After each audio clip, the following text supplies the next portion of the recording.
Did you know that you can make $1,000, which is equivalent to 22,000 kwacha in my currency, just by making 700 kwacha a day using a trading robot when you trade Forex? And the robot takes trades like these that are on point with price action. So it's a price action trend following robot that analyzes on your behalf, and you don't have to stress. Whether you have a busy schedule in a day, the robot will do the heavy work for you, and you still participate in your share of trading. It's a PC software that you install on your PC on your MT5, and it does the rest.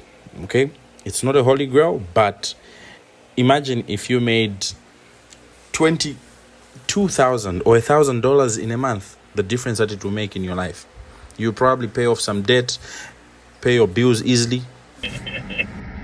Right, a robot mdala. Yo, $800. Look at that.